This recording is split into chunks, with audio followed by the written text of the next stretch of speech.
guantxe arte nik behitzat ez ezautu kontzeptu hori ez, eta orduan nik behitzat ez nahiz hortaz pentsatzen hasi, baina nik esango nuke bai, hemen jaio eta bizi gehanok, berastegi beti kontsideratu izan duela herri euskaldun, oso euskaldun, ze hemen herritarran gehienak, bertan jaio eta bizi izan gehanak denok dakigu euskeraz, eta oroak euskeraz bizi geha herrin.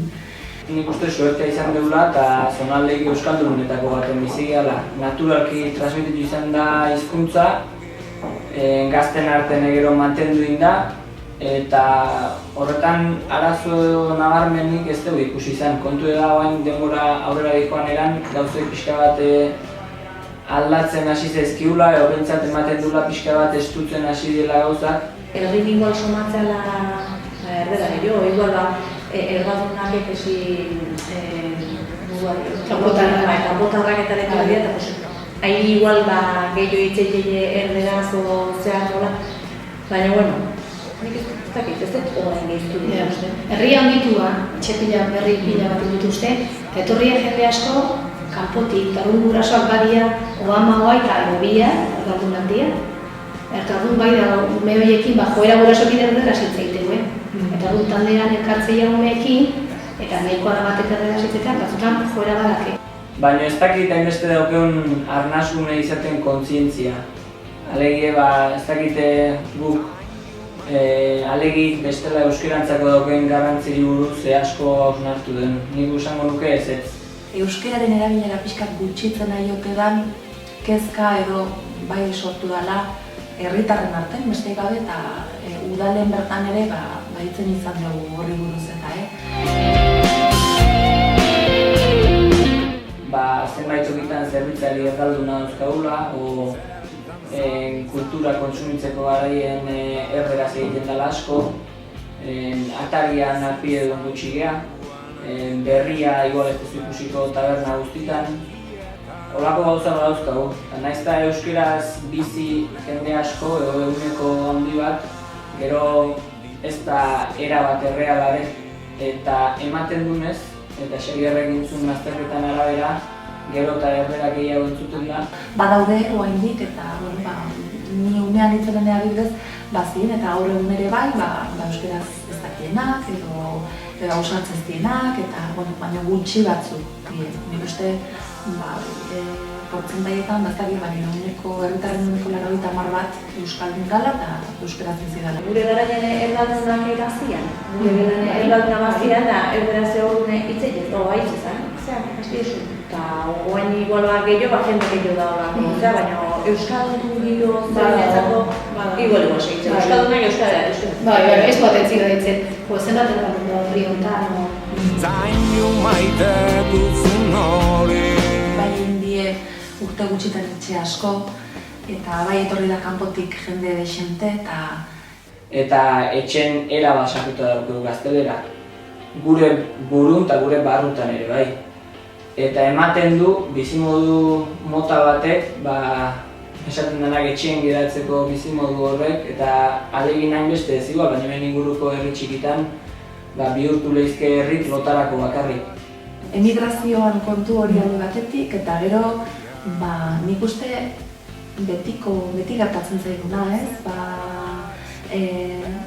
jende talde bat bildu eta elkarrizketako hizkuntza aukeratu behar danen, eta nahiz eta gehienak euskaldunek izan edo euskeraz jakin, eta batek edo bestek ez badu euskeraz, beti egiten dugu saltoa gaztelerara baita herrik euskaldunetan ere. Igual lagun batekin nagoziek erderaz hitzik nibela eta euskeran mailan kalidadiare etzaten jetxio, erderaz hitzik joela eta ez dut uste euskera ikalte, ez dakit. Batzuk, etorri orduko, interesa azaldu du bai euskaraz ikasteko, euskara egiteko eta beste batzuk akaso ez. Eta orduan bai ondala atzeapen bat edo... Lugani esate edo beste hitzei ez du euskeraz, zuek ere erdera juten balin bazate, beraiek ere zute ikasiko den hizkuntza. Orduan horren biltzen, nola zein? Euskaraz, erderaz, bederatik pixkat. Telebista digitala iritsi denetik, kate kopuru ikaragarrian ditu dela eta kate gehienak gazteleraz dauzkeula, baina nuke esango horrek bereziki eragiten dionik, o ez dakit, ze lehen ere kate gehienak, telebista kate gehienak, erderaz edo gazteleraz geneuzken, eta behastin kalen euskeraz bizi ginen. Nebia behintzat telebista erderaz ikusten duen. Bai, irakurri ez. Bai, testu liburuk eta hola, euskeraz. Uste, zailagoa dela, erderaz. Uste, telebistan ikusten duen, ulertzeue.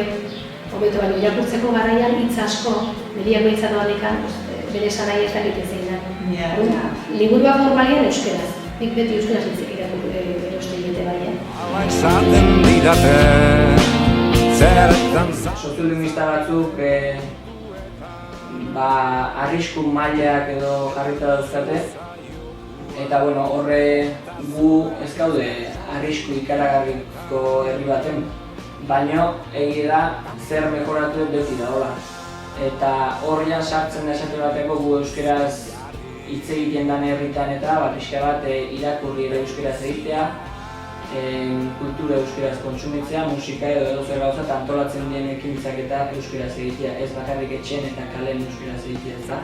Udal talde honek hasiera-hasieratik, legealdien hasiera-hasieratik, bai izan dula garbi, udal funtzionamendue euskeraz izango dela, nagusiki eta herrin zehar antolatzen dien ekintza, ekitaldi, festa, aldarrikapen egun, ospakizun guztietan ere euskara izango dela oinarri, ez? Baina nik uste horre implikazioa beharko genukela, eta implikazioa herri txiki hauetan behar da gai udalarena, eta baina bai herritarrena ere.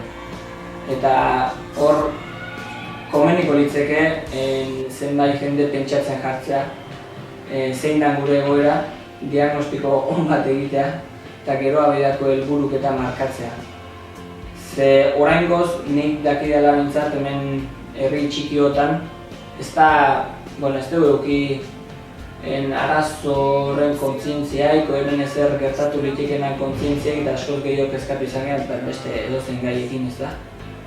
Kezkatu egitezke hirigintzakin edo ez dakit, edozein gauzekin, baina hizkuntzana pixka bat beti, natural badikoala eta hortxe eduki dugu. Baina, ez daukagu euskara teknikaririk eta nolako ikemen inguru hauetan. Ez dakit eduki behar genuken, baina behintzat pentsatzen jarri behar genuke. Ia behar dugun edo ez. Ueman sartzea goazen honetan, Uemakin elkarlanen egin dugu udal funtzionamendun barrun euskarak zeleko duen ikusteko erabilera plan bat. Nik euskara, guk etxean beti euskara, zago euskaldun nahi. Baina erozik tokitan goteko ere erderaz pixka biharrezko badula.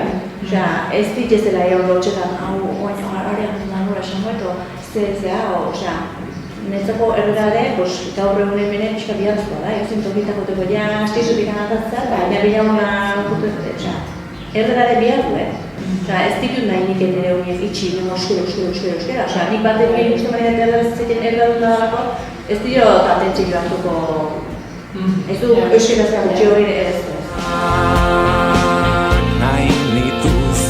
Nola pizten da kontzientzia. Oain arte ez da eduki, mendik aurrera zergatik eduki behar du. Eta ez da ikusten arazo nabarmenik, egun batetik bestea gauzak erabat aldatzen diela, nola jartzen gara pentsatzen notaz. Xabierrekin dako azterketa hor dago, eta gero aparte, udalak badakit azkeneko urteotan euskeraz ez dakienakin eta lan egiten nahi dela, oain banaiz bagarakin ere hasteko bide edo hasi die euskerako klaseak ematen, oain dela pare bat urte aritu ginen batzuk hortan. Guk ez bada duten pauso bat beste inork ez du lehengo, eta guk geok hartu beharko dela segurazki konpromezuek ahalik eta gehien erabiltzeko, eta batez herri mailan, herri euskaldunetan euskeraz bizializateko eta da. Aldaketa eman behar genukela eta aldaketa eman behar genuke kontzientzia mailan, arnasunen kontzientzia izaera hortan. Nik ez dut uste beste munduko atzerapen egin denik azkeneko urtetan, gehiago da joera, eta hemen kontu da, Jon Sarasuak eta esatuzun bezala, botila ez dela erdibetea o erdi utxe ikustea, baizik botilak zuloa daukela eta erabat betetzen aritu behar dela ez bada gustuko. Eta gu ere ez du herrian ikusten bai, euskara jetxiala, bueno, erderaz hitzaitea, hain beste, alarma modu, ni hitzaitek Zegi ez da. Baina ez da egie denok erabat euskaraz bizi gara. Berastegin egotea ja ez dara berne bat kalen euskara entzuteko, ez? Hori izan dut, lehen akaso ez, ez da bilagunan, Tolosan, berberaz